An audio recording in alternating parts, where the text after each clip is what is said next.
back, everybody, to a brand new episode of Off the Track Podcast. The gang is back here, and for today's episode, we'll be talking about cultural appropriation.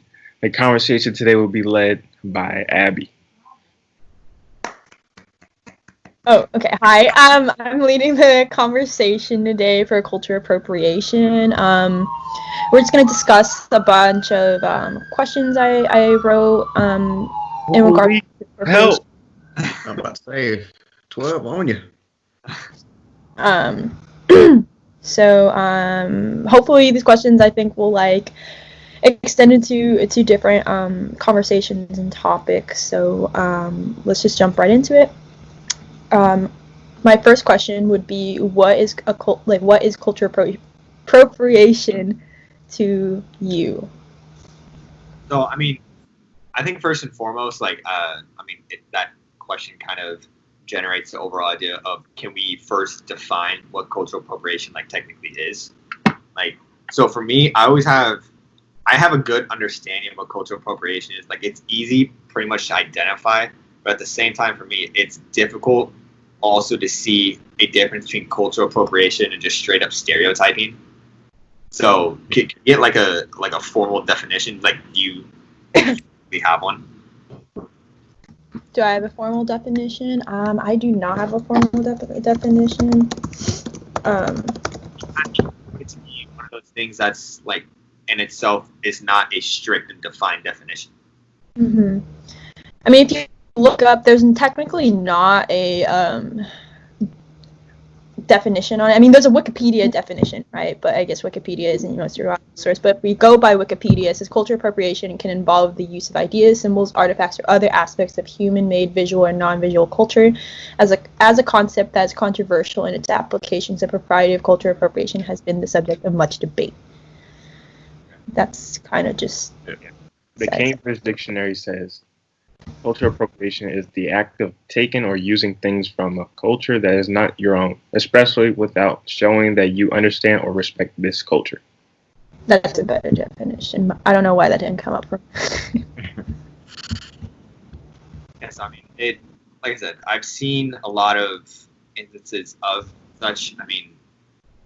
Recently, you look at kind of we were literally just talking about. It's been 2 months since the George Floyd murders, which, again, time has flown in that stance. But one of the things I remember early on is when people were giving that respect to George Floyd. You look at Nancy Pelosi and a group of Democrats showing up in the Kente apparel and their form of solidarity. I was like, that in itself is almost a definition of appropriation.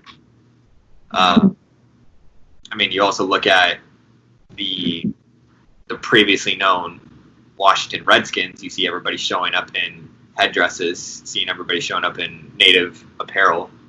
So those are instances where I think, like I said, it's easy to almost identify, but it's harder to define. Mm-hmm. Yeah, for me, I kind of view it as, I can view it from my culture standpoint and how I was raised in the area I was around. For cultural appropriation, it was basically when somebody takes another culture and they implement it into their life, but other than keeping its originality, that they add twists and they added their own kind of flair to it. Flavors. Yeah. Stereotype. Yeah. So it kind of comes off as both positive and negative on both sides. I know the one thing that's really been hitting the African American culture is the way that black females, hairdressers do their hair. And I know how, especially with braids and stuff like that, and how it recently, these last couple of years, how it just migrated from different cultures. And when you look at the other different cultures, taking it from the African American culture, they add their own, like we said, they add their own flair to it, and it's you can see it as in positive, okay, they, bringing awareness to their culture and they love it, but it also can be negative in how they use it. In this country, it first started out with blackface. That was used as a comedy tool to sell tickets at their local theaters, and then this is later evolved into pop culture and into their comics. And then nowadays, you see people darken up their skin for a better, to have a better image on like social media. Yeah. Mm-hmm. Especially with the skin darkening thing, or like I know like tanning and like getting darker is like a thing now, and it's I don't know, it's interesting because it's especially when you're someone who is white, it's like you don't have to deal with the things that come with being naturally darker, and I think that's where it like I think that's where it becomes appropriative, where it's like because it's hard because a lot of girls want to be tan and that's like perceived beautiful right now, or it's like to have that nice healthy tan complexion, but it's also difficult because like or I don't know difficult, but I think being someone anyone who is either brown or like a person of color, it's like you don't really have to deal with like that negative effect that would come with it. It's like having like two pieces of the pie. Yeah, they don't have to deal with that burden of having that darker skin. Yeah. They just see it as a beauty aspect, even though for us it's beauty and a burden for this society at least. Yeah, because when they see us wearing, like clothes or the way we do our hair and stuff like that, from the outside looking in, we'd be viewed as, okay, that is unacceptable. But at the same time, these other cultures are, taking the same concepts, and it'd be a whole nother image from the outside looking in for them as it is to us. So that's what I say, like, for the way I view it, it's kind of both like a positive thing and a negative thing. Mm-hmm. I think that's a good segue into the second question, because like we often hear like terms of like cultural appropriation and cultural appreciation, and I think that ties into like there's like a positive and negative aspect to this. But do you believe there is a balance between the two, and if so, like where could that line be drawn? I think in a form of like not using it as a like Drob was kind of bringing up and describing, for a good example, hairstyles. So using that obviously is as a form of almost term we often use as tokenship, a form of not mockery, but I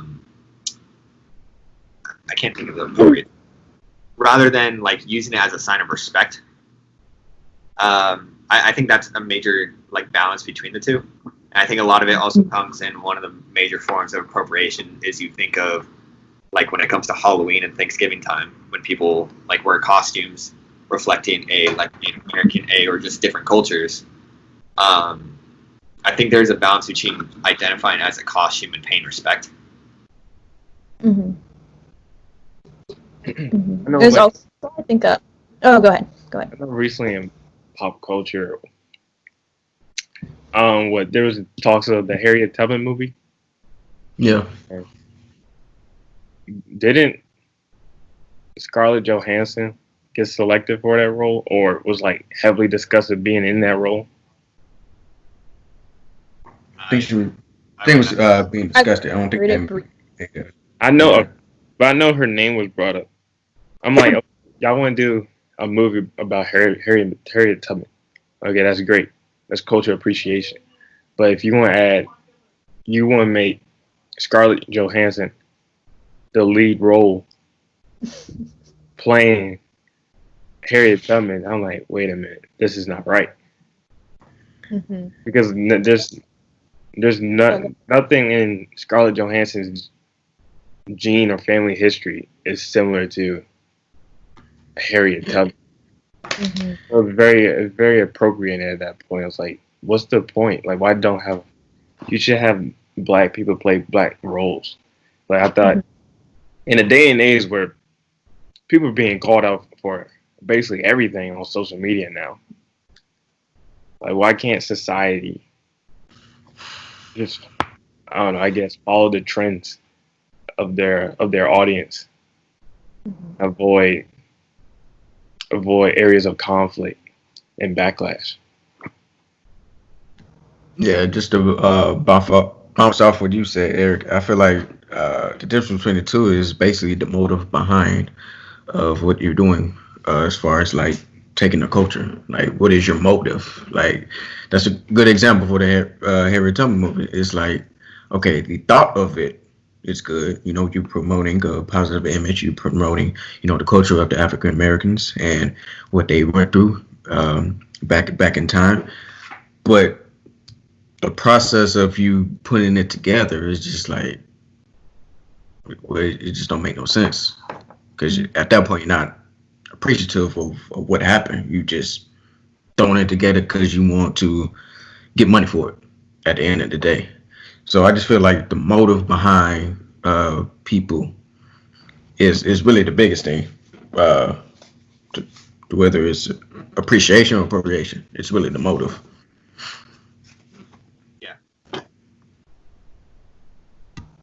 So would you argue then that the intent is more important than the impact of something that could be considered cultural appropriation? The impact is more important because because everyone has good intentions. Mm-hmm. For the most part, everybody has good intentions of doing something.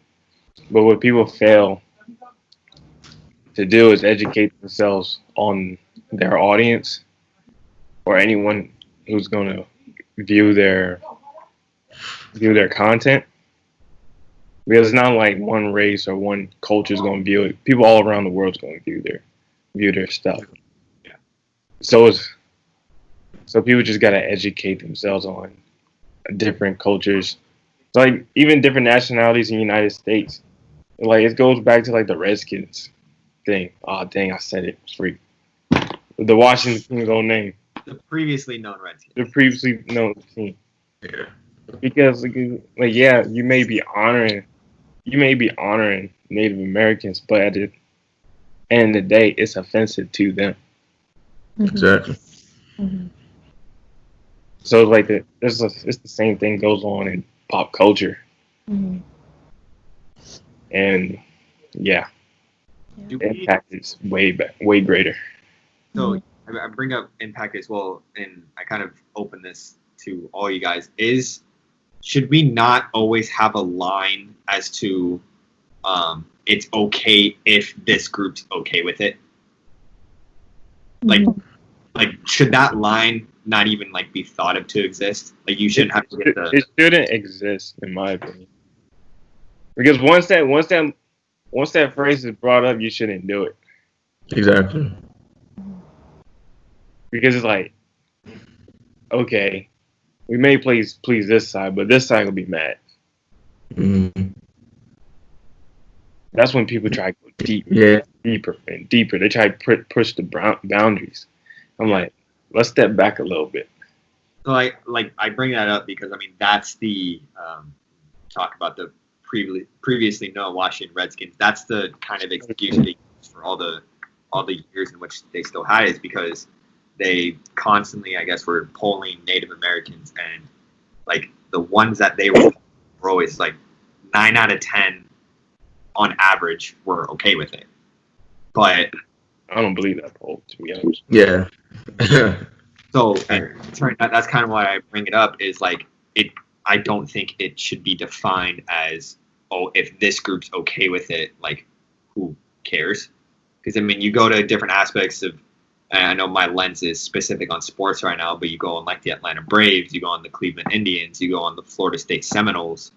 Like, some of those, although not, you can compare it also like a Halloween costume. It shouldn't have to be a sort of tokenship, a sort of I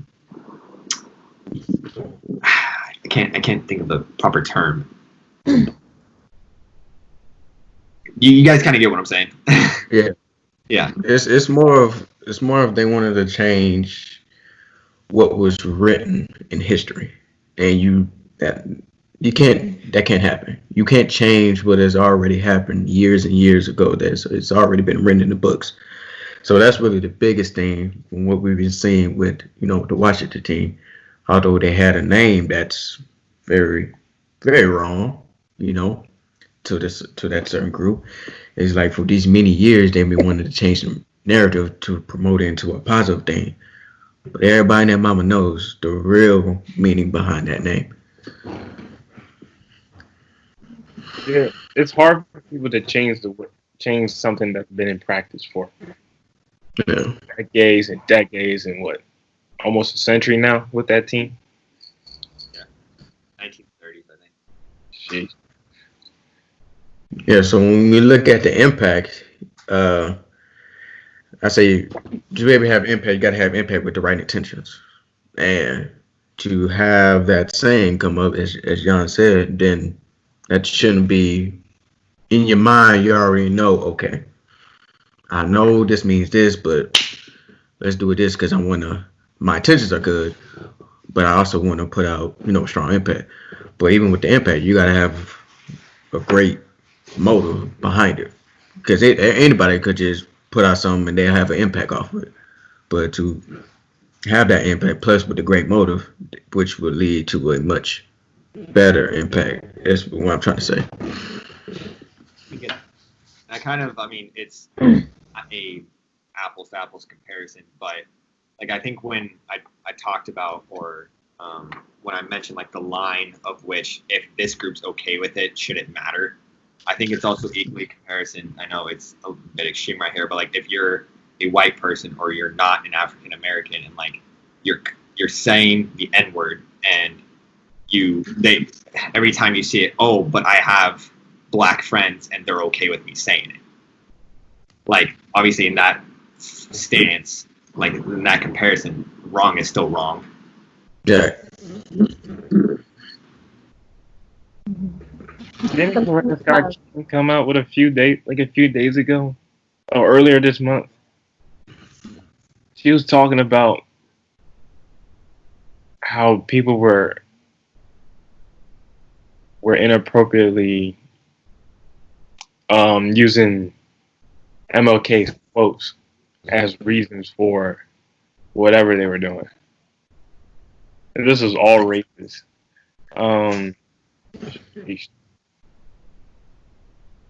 Yeah, because they'll like use it as a crutch. Be like, well, MLK said this, so I should do this because he said this, which ended up hurting people, and it actually creates a loophole.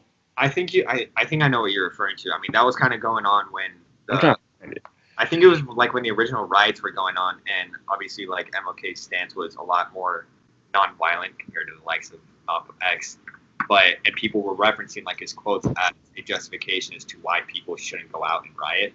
But at the same time, like you had MLK's, I think son, like on Twitter saying he'd be fine with what's going on. Yeah, he sure did say that. I remember that. Yeah. Mm-hmm. Right. I can't find it.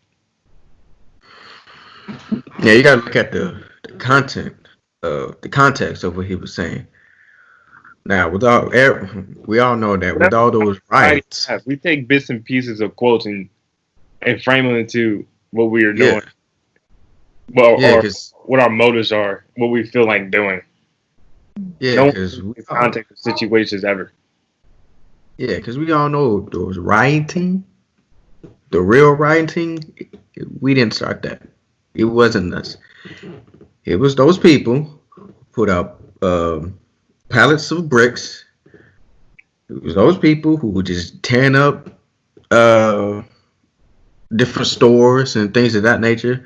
So they try to take bits and pieces of what Martin Luther King said and say, "Oh yeah, that's rioting." But no, that's the point of getting that message out. Getting that message out, because people gonna be blind. People gonna want to believe what they want to believe. So yeah, for that Martin Luther King, I'm like, nah, that doesn't go nowhere near those rioting, because we all know we didn't do those rioting. To get off topic a little bit, today in the news, a story came out. You remember the dude in Minneapolis with the dressing all black and an umbrella breaking windows? Yeah. Okay, so today it came out and said he's a member of the Hell's Angels club, Wow. and he was there to incite rioting. Wait, what's the Hells Angels Club? It's a biker club. Oh, okay. Wow. People want to see. People want to frame other races, other nationalities, other people as violent, especially us. They want to paint us as violent, but no, we don't want to be violent. I know this, what we're talking about sounds like quite off topic, but I mean, it is along the lines of when we're talking about intent, like it's all like justification for intent is like what that this last 2 minutes of discussion was. Like, I just want to kind of make that clear. Yeah, it's basically more of like when this group does it, it's fine and authentic, but when another group does it, or when they originally started, You're like, oh no, we gotta send federal police. Yeah, We gotta go exactly. to Portland, Seattle, Baltimore. And when we do it, I'm not saying us as like African Americans. I'm talking about the people who created it. Their intentions and their meanings is totally different. It's totally different from the ones that come in and they take it and they remix it. It's totally different. So like when this group does it, it's cool. When others, it's like, nah, y'all need to go on somewhere with that. I'm gonna move the lens a little bit more micro right now, in the sense of intent. 'Cause sometimes, or intent versus impact, because I see things that I think that certain things that are appropriated, there is a specific intention by the group and a specific intention and function really for things like we're talking about Black women's hairstyles, cornrows and protective hairstyles are protective and they have a function and a reason, because their function is to protect the hair texture, and it's something that I think it's different when someone that it doesn't have that particular type of hair texture does it, because then it's because if they don't have that hair texture, then it's obvious that they're not doing it for the same reason. Same thing I see with like something that bothers me, and I guess it's something that makes me a little uneasy is like, especially like during Cinco de Mayo and everyone's like Cinco de Drinko and everyone wears a sombrero and like it acts cool that way, and it's like, okay, the intention is the sombrero is not to be like funny. It's not, the intention of it is not to put it on and like hold 2 tequila shots and be like, haha, Cinco de Drinko. That's not like the purpose of it. I mean, the purpose of it is it's like a hat for when people who are working out on the field on their horses and their ranches. It keeps them from the sun. It's like things like that I think that are overlooked. It's like these cultures don't see it as funny. These cultures don't see it as just an aesthetic or something. It has a purpose. Same thing with the headdresses. It's like a spiritual, sacred thing for tribes. And I think that often goes over someone's head because they want it to, they want to integrate it into a style or get the attention that brings. Yeah, and I think the most appropriated thing that gets overlooked is food. Yeah, food doesn't. Yeah, food doesn't get that attention. Like, we don't have an authentic anything here. We Americanize every single cultured food in this country. Yep. Yeah, definitely. Yeah, I never. It's kind of.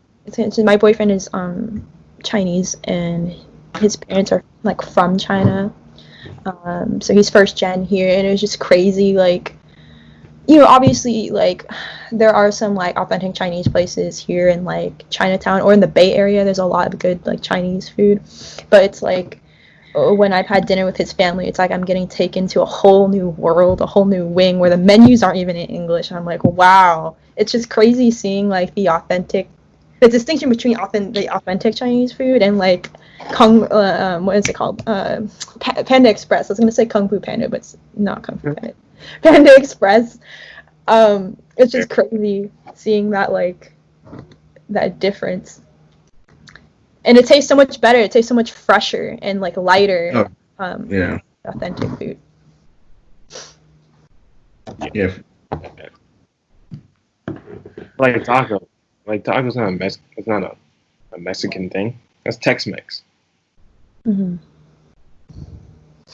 Yeah, a lot of food. Burritos. But what we call that? Appreciation or appropriation? Appropriation. Appreciation be doing it how they do it. Mm. Americans put our own twist to it and called it what it is. Mm-hmm. Or it almost gets sometimes gentrified sometimes. Like I've been to places where like tacos are $5 each and I'm like, what the hell is this? And they're like, they have like kale and like meat substitute in it. I'm like, absolutely not. Like if I took that to any of my family, they would be like, what the hell is this? I'm like, please leave this at the door, never bring it in. But yeah, it's weird. And then it's like, yeah, and those places will like add their spin on it and then like overcharge. Yeah. And I'll go a little deeper into another subject about it, is the way these people in plastic surgery has come about. Oh man. Since the last decade. Oh man. Now, we all know where, not trying to be nasty or nothing, but we all know where, the butt comes from. Wait, let me be scientific. Wait.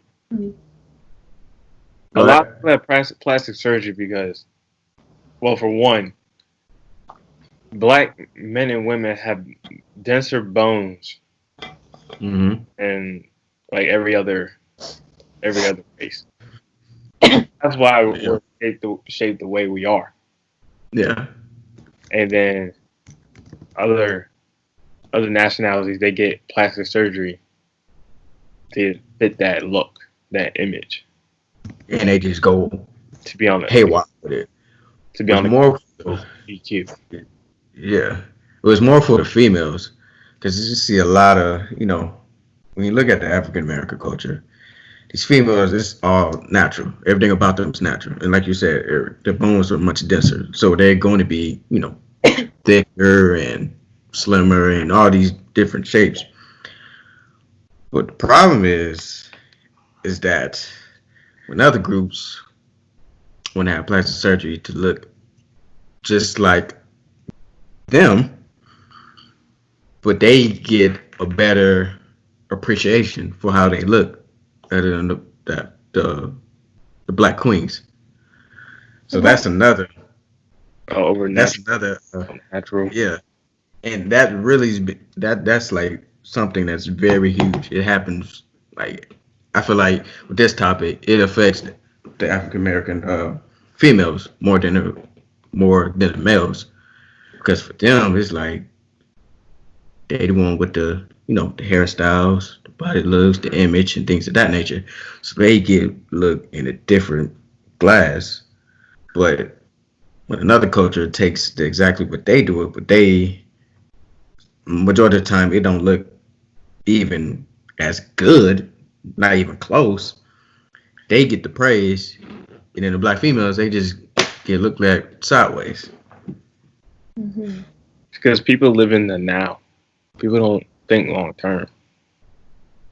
Like, look at J-Lo. She's like 50. She looked 30. Natural. Same. She was 30.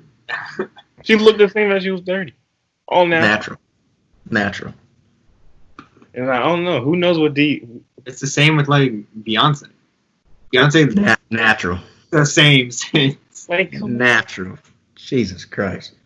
But when you look at the Kardashians, you look at these high-profile people who are not in that culture, they do get all this injections and stuff in them. Really, it's hurting their body because you don't know half of the stuff. They be like, I read one thing they use plastic surgery. One of the ingredients that they use is the same thing that they use to make the sidewalks, that cement thingy. Silicone. Yeah, that's the word. They get all the praises in the world. Oh, you look great. You look good. Woo, woo, woo, woo, woo, woo, and things of that nature.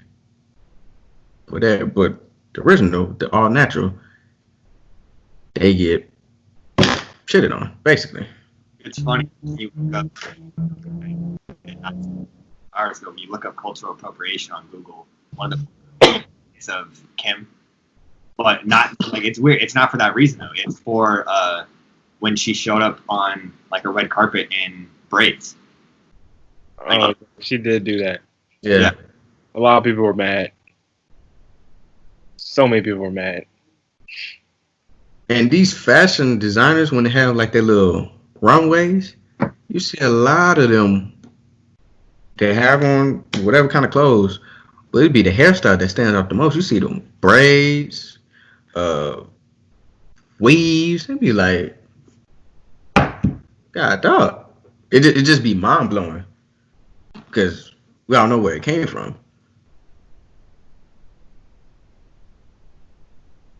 Stealing. Yeah. So we kind of been touching on this throughout our conversation, but where do you experience yourself or see culture appropriation occurring the most? I already mentioned food, but pop culture, Yeah. music. Anytime.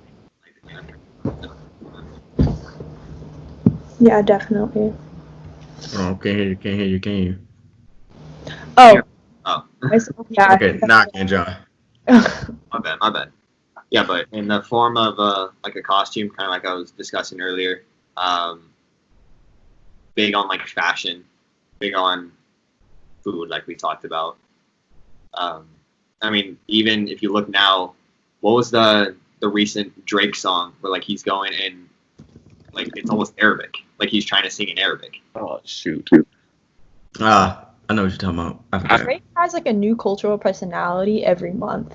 I don't listen to Drake like that. Kind of in Arabic. I mean, he had when More Life came out, he tried to. I know there's a difference between influence and appropriation because he had a lot of British influence in his music, but I think he even like crossed that line. He did. Yeah. Because he tried to connect to his European audience. Yeah. That's what people are trying to do. When they try to connect to a new audience, they'll step into that boundary, but they'll go too far. Mm-hmm. Yeah, I mean, it's funny because this new one, I'm not gonna lie, I don't think I've specifically heard the specific song, but him doing this Arabic representation, I guess you would call it. Was it in the song with DJ Khaled? I want to say so. I want to say it's Greece, but I don't know. The DJ Khaled one is called Popstar. Greece and Popstar, well, he is two. Mm-hmm. But on one of them, I mean, it's funny. Everybody like on Twitter is just they're making fun of him for doing that. Man, people Mm-hmm. they just step over that boundary too much. Yeah. When they step over it, it's like they have no type of knowledge, especially of what they do. The celebrities who are already at that fame status. Mm-hmm. There's no reason to do that. Because all you're doing is hurting your image. Mm-hmm. Yeah, although the intent may be good, but what kind of impact is it putting out to everybody, not just your certain group?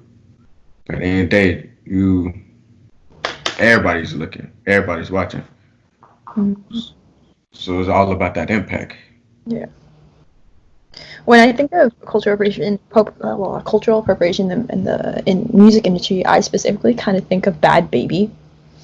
Oh, I know exactly where you're going with this. Yeah, I'm like, dang, like whenever I think of Bad Baby, I feel like it's funny because she's like randomly at campus a lot at USC. Like I have a friend who's really close to 24K Golden, and she's just always in his apartment. I'm like, what is going? He's like, come over here, Bad Baby's over here. I'm like, I don't.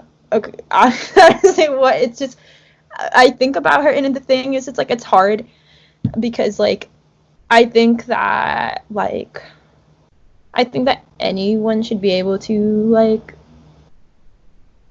rap or whatever, or like or if they want to pursue hip hop career, sure. But I think the way she does it, I think, is the fact like I remember her like her what is that? Her Dr. Phil interview, and like she adopts she adopts like a black accent first of all, and she's like what they ask her something like, oh, why do you talk like that, or like why this, and she's like, ghetto has no color. Blah, blah, blah, blah. And I'm like, aren't you from like the Midwest though? I mean, I could be completely misinformed, or like I thought she was from like a suburb, but it's just like I don't think it's also like that's not really a great way to justify adopting the black accent, because it's like very obvious where she's trying to go with her image, and then she's like, no, I'm not trying to appropriate any race, I'm just ghetto. And I'm like, no, I don't know. Yeah, she's trying to adopt the black culture, but at the same time, we don't even act like that. So that's what I'm saying. They got their own. They ain't go way off with it.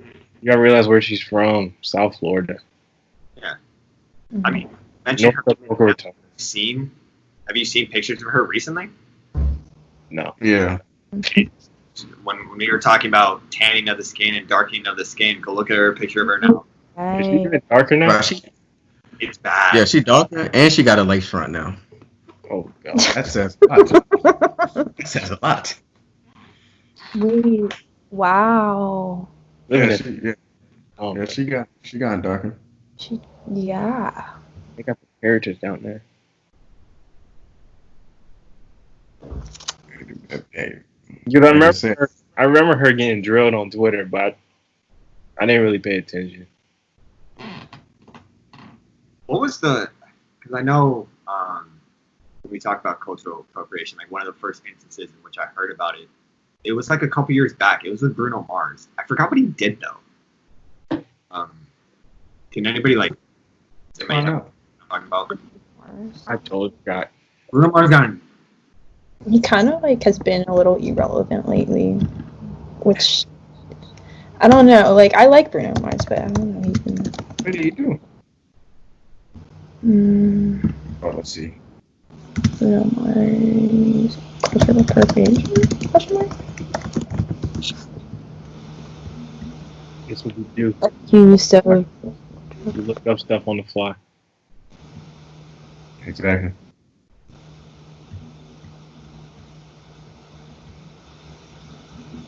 Maybe. It was for 24 Karat Magic. Mm. Oh, the music video? Yeah. Yeah, I remember. That sounds about the right time. I don't know what specifically it was for. I remember like that song did blow up. Mm-hmm. I mean, that album won like 5 Grammys. It won an insane number of Grammys. Because his mom is. What about it? Did he? Because they said, his mom is Filipina, and his father is Puerto Rican and Jewish. But in the song, he had elements of funk, soul, R&B, reggae, and hip hop. So they said he was appropriating that in that song. Okay. I don't know. How do you guys feel about that? I mean that goes into the music genre in general, though. Like it. I mean, how much of that do we attribute to more appropriation, and kind of like we were talking about with Drake, rather just trying to represent or get a representation in a different area? Yeah. See, the thing about Bruno Mars is he's been doing this since he has started. Mm-hmm.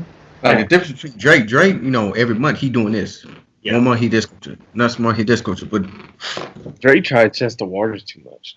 Yeah, Bruno Mars. This is him. And oh, y'all know what you're talking about because it was like a lot of like few artists like Charlie Wilson backed him up. Well, I know who else. That's the main one I can remember. But it's like for him, that's he's been doing that since he started his music career. Yeah. And I know you kind of mentioned on it when you were mentioning his origin, but is I always forget, is Bruno Mars more black or is he more Dominican? I just read that. I thought I just read that. he's Puerto Rican and Filipino. Yeah. Okay. His mother's his father's Puerto Rican and Jewish. And his mother's Born in Honolulu. I know kind of just going through the instances of appropriation in my head, I know one of the biggest ones, in my opinion, is Elizabeth Warren, in which she claims she's, isn't it like 1/16 Native American? It's like, such a small fraction, and she used it specifically.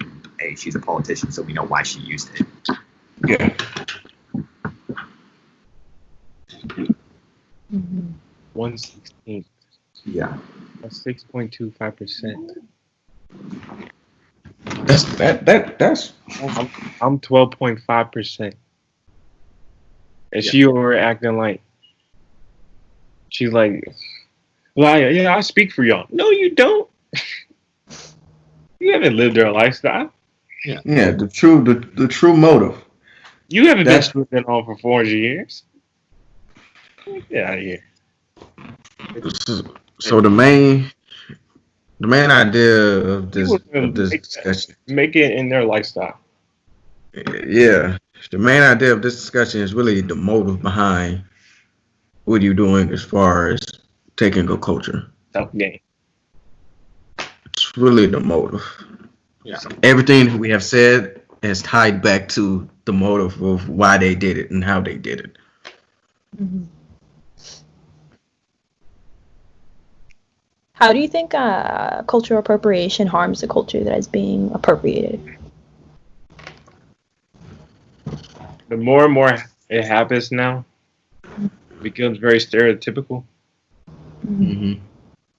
So it's like, come on, bro. I thought we've been over this. Mm-hmm. Like, we don't do that stuff. It's like, not representing the whole race. That's kind of what I don't like watermelon. Yeah. Don't eat fried chicken like that. I've had Kool-Aid. I've had Kool-Aid in like 12 years. Bro, I had Kool-Aid since I was 6 years old. I drink Arnold Palmer.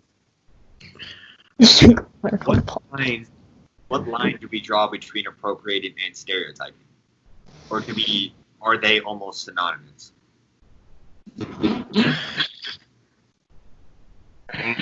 I don't think they're synonymous.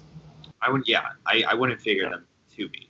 I will say, yeah, it's not anonymous, but it's more of like, do you know the person?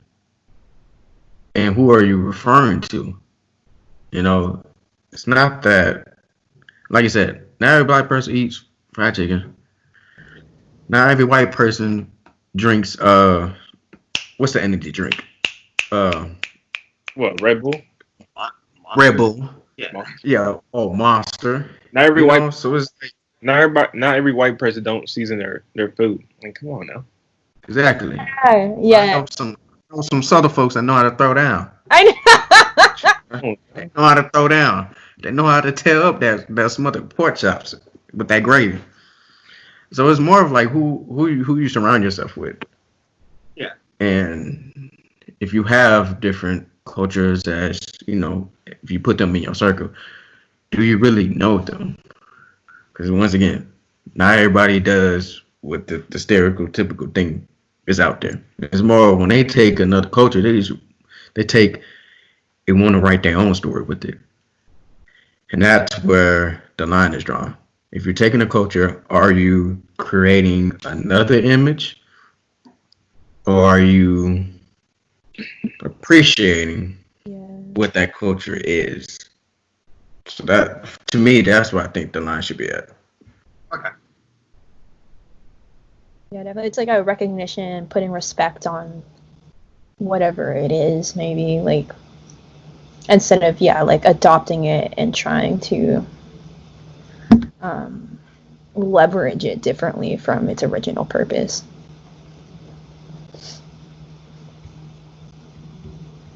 Mm.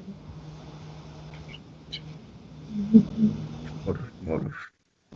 Is there a solution to cultural appropriation, you think? Like, or do you think we're always gonna have this problem? Or, like, what do you think we can do to, like, mitigate it? I think in the stance of which Eric had it through the lens of food, I mean, because we have Americanized so much, it becomes it's been very normalized. Mm-hmm. I don't know if there's a specific solution, Right. but to his stance, like, I don't know how to describe this.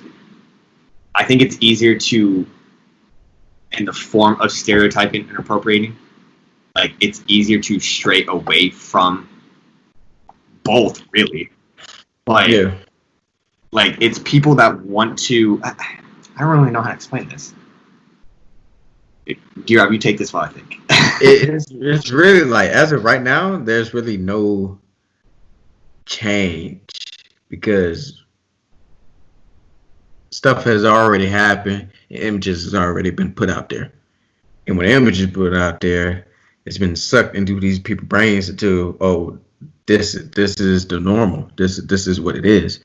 So it's really going to be hard to try to change that as of right now. But I say, like, in the future, it kind of starts with the younger generation, the generation that's below us, and like, and below them, and below them.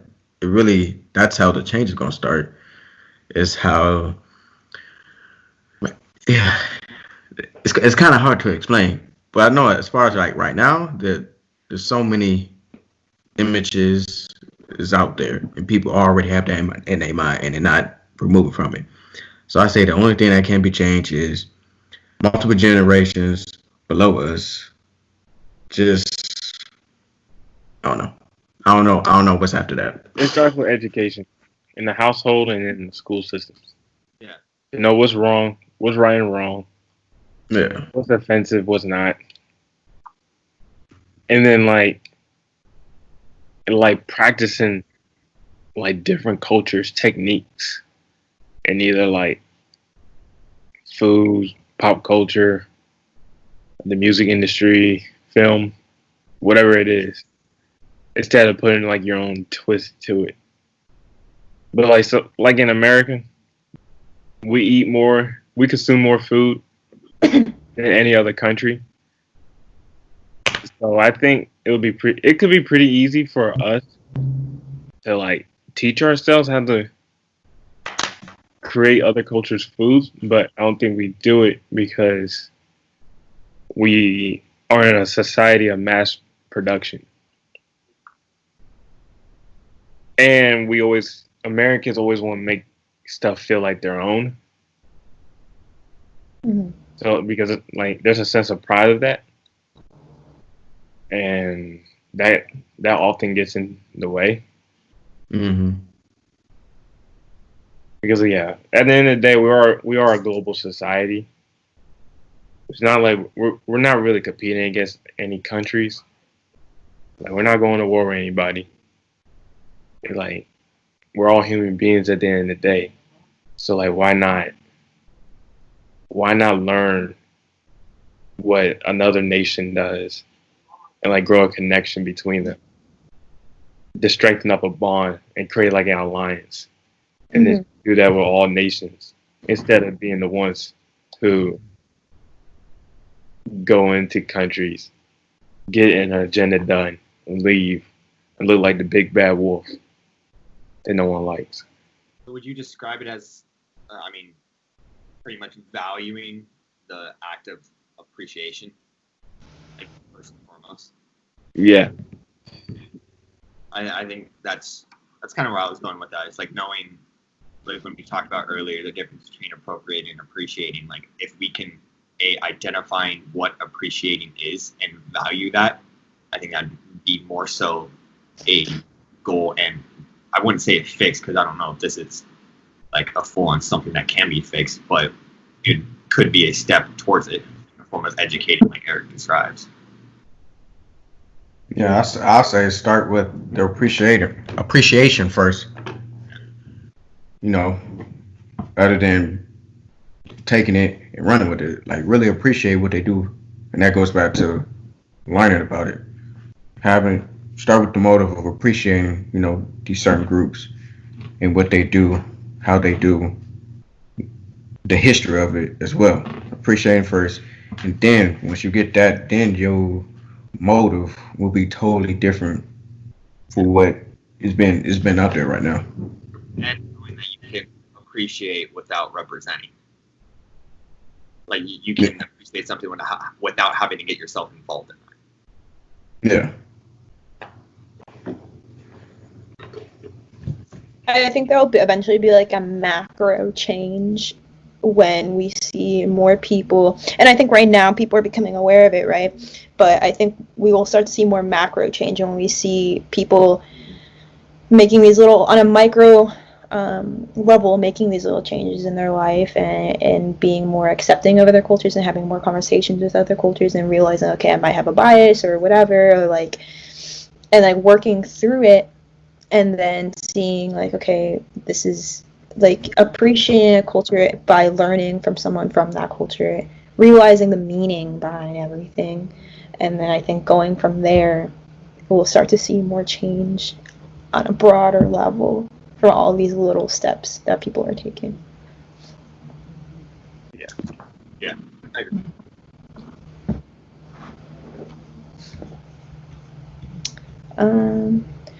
We've kind of gone through mostly all of my questions at some point in the conversation. Is there anything else you guys wanted to bring up or talk about?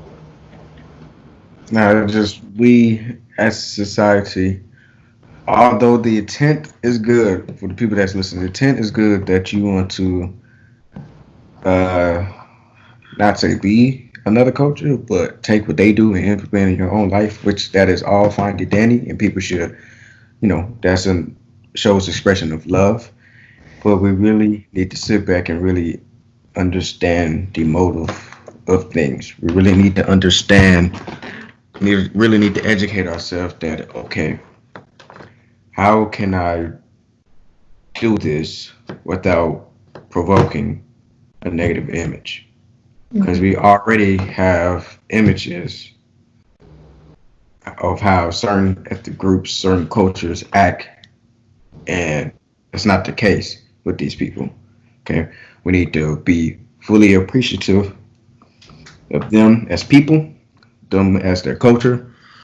Once we start with that, then we could take certain things, but when you take it, keep it the same. Don't try to make it some new trend, because it's really not. Okay, really just need to start back. Everything doesn't have to be.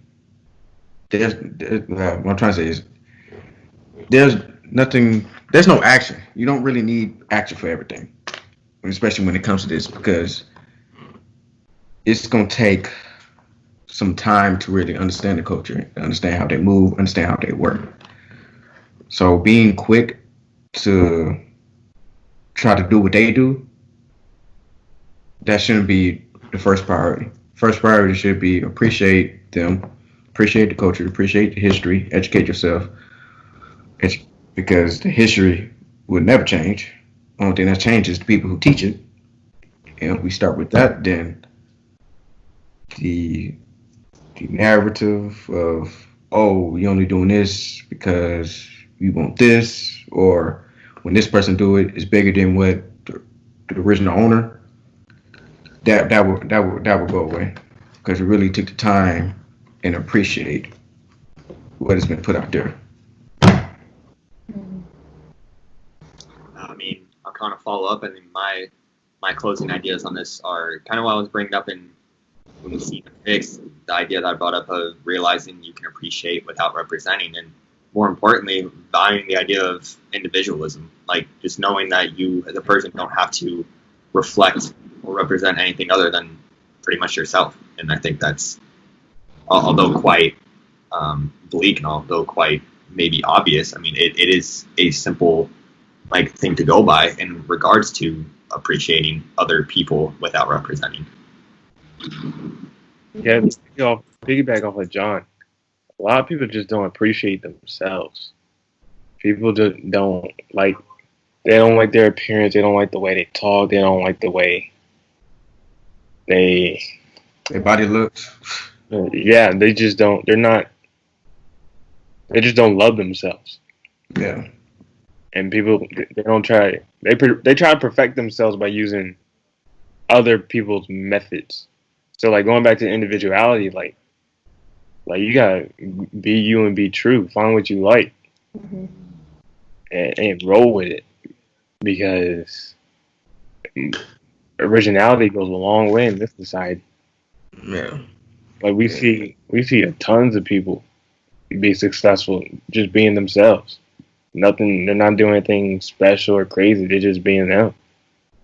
And everyone want to fit an image, fit a certain style to make it big and be successful.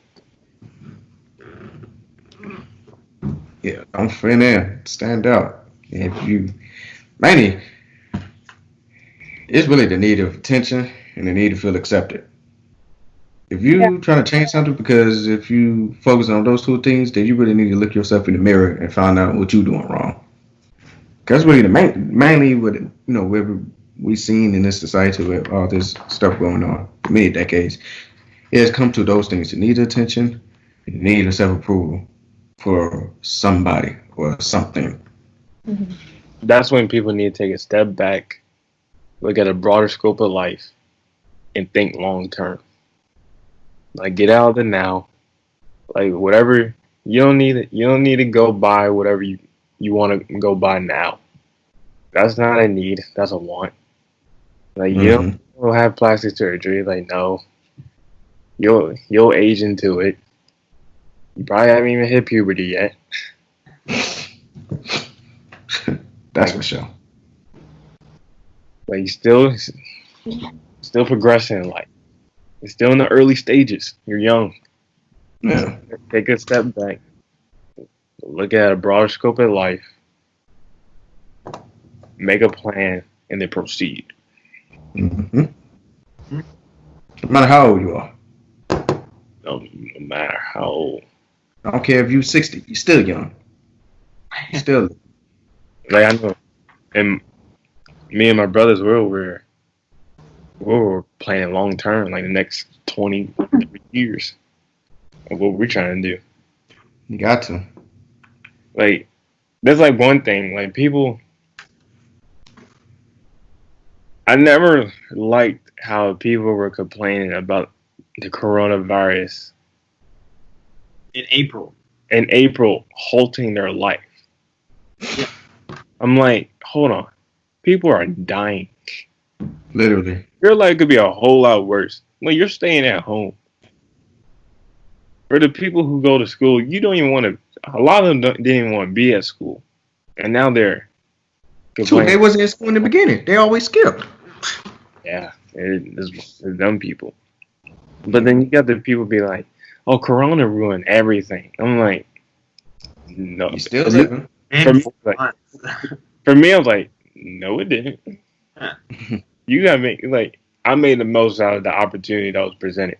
People have to make the most out of this opportunity that was presented. There were things to do. Like you just gotta take a broader scope. Like this for me, it shows what's really important. Mm-hmm. It shows what's important to people, yeah. Mm-hmm. To most people. A lot of people's like, oh, I need sports. Oh, I need entertainment. I need my friends. I need to go to the sports bar. I need to go to the bar. I need to go to the bar with bros. I need to go to the beach. I'm like, no, you don't. Like, For what? The beach gonna be there forever. right? The beach is not going nowhere. That just shows the values that they put in most important. Because most important is you living, is you breathing. Throughout this whole time of this quarantine, this little COVID-19, appreciating the things that is already known. That's been the biggest thing that I've picked up so far. Being able to wake up just to see another day. Thank you, Jesus. You know, just the small stuff. I hope people spent the quarantine realizing their imperfections and try to improve on them instead of just sitting around and being the same person. Because to be honest, if a person come out of this quarantine the same as they were coming in, they fail. They ain't do nothing. They severely digress because they didn't do anything to improve themselves in a society that's very dynamic and ever changing and being more innovative than ever. People, you got to innovate yourself with the world. Self-development. It's like you can always learn new things. And then last chance you. I don't want to spoil nothing. You watched You watched the whole thing already? I watched 5 episodes. Dude. Hell, I'm about to be on that tonight. One of the quotes the coach said was, crap, do I remember this? He was like, you won't ever learn new things unless you accept the teaching or accept learning. Wow, what did he say? Accept learning your weaknesses or something like that? No, he was like, you will never. Boy, I need to watch that episode again. You will never learn new things in an area if you think that you are a know-it-all, or you think you don't need teaching in that area. So it's something like that. I gotta rewatch it. Oh, you don't know? I'll let But you at the end of the day, none of us is perfect in any area, and there's always room for improvement. Always. Hard work beats talent when talent don't work as hard. Shout out Tim Tebow. That will forever be true. Yeah. Everything. True. All right. But hey.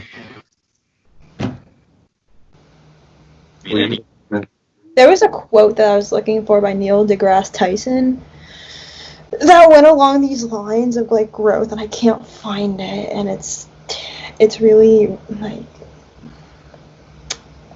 it's really bothering me right now. Hold on.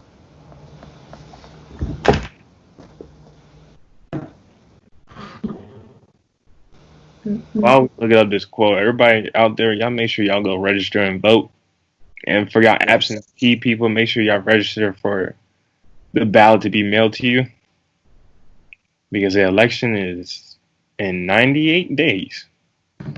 Yeah, if you're voting and you're putting it through the mail, don't just wait till 2 weeks before the deadline to put it in, because it ain't gonna go through. I'm gonna tell you that right now.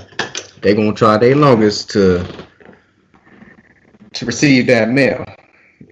So you might want to put it out there way before it needs to be out there, a couple weeks before it needs to be out there.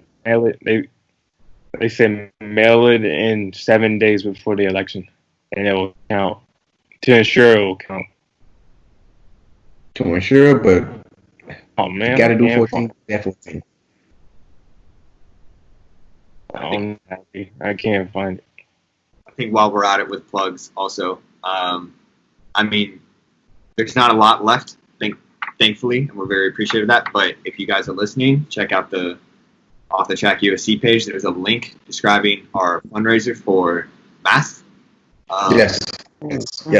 Masks to go to reach our goal. I didn't realize my mind until today. Like, it just completely slipped my mind. But yeah, there's about a little less than 40 left. So it's Eric. You mind detailing where those proceeds are going to? Yeah, the proceeds are going to the Coalition of 100 Black Women Los Angeles. It's a non-profit organization that helps empower African American women who cannot speak up for themselves, whose voice has been muted. So yeah, that organization helps uplift Black women in Los Angeles. So we're supporting now. Right now, we have sold 260 masks. We are 40 to go to our goal of 300. And total donation money, $470 as of right now. And this goes both ways. You know, you go in, you donate for a good cause. You know, something that's been lacking years to come for the Black females. And it also helps you because you get a mask, you get to wear it. So go ahead and do what you got to do. Go ahead and do what you got to do. You need that mask. And wear that mask. Don't spread the corona. Stay there 6 feet. I know everybody out there tired of this virus, so wear that mask. And stay home. It's not that hard. Actually, now I'll be going to get gas, and then to my right hand side, I see a mall full pack of people. Stay home, please. I think with that, does anybody have any more closing remarks they want to make? Abby, you still looking for it? Yeah, you know what? This man has a lot of quotes. He's an as good as he should have a lot of capacity to empathize. Yeah, he do got a lot. Humans or other animals on Earth, so maybe part of our formal education should be training in empathy. Image how different the world would be if, in fact, that we're reading, writing, arithmetic empathy. That was not the quote. I don't know why I kept reading it. Yeah, I don't. Dang, I can't find the quote. You ain't gonna find it. It's okay. Yeah. Yeah. I think my statement, I guess, because everyone made one is I think as much as we talk about these things and social movements and progress, I think one of the things we have to remember is to leave room for growth, leave room for complexity in thought, and leave room for nuance and being able to understand a holistic picture of things, and being able to move up-forward and act accordingly to that. But yeah. And keep having the conversation. Yeah. Main thing.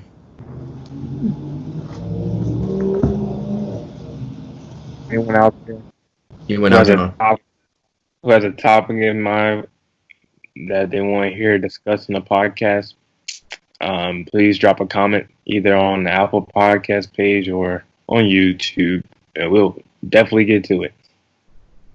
Yeah. There you go. I think Abby, since this one's all yours, you got the closing. Okay. So wait, is it the closing? Just like. Oh God. Oh my God! I'm sorry. Wrap it up. All right. Okay, guys. So I'm closing. Thank you for tuning in and listening to our discussion today on cultural appropriation. All support is noticed and appreciated. And we hope that you tune in for our next discussion on our next topic that is to be determined.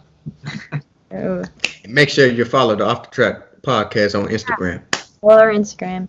There we go. Oh, USC UBSAA. Also, please follow them on Instagram. It don't take much, but 2.3 seconds to follow both. Thank you, and we appreciate you. I know you're on Instagram right now, so go follow them. Exactly. Yeah, I see you clicking. Yep. Good. Search bar right there. Yep. Click. Mm-hmm. You over there looking through the pictures. You need to go ahead and follow. Get some education inside you. Double tap. That's what you need to do. Click the link. Read. Thank you very much. Have a nice day. I'll see y'all next week. There you go. See you next week.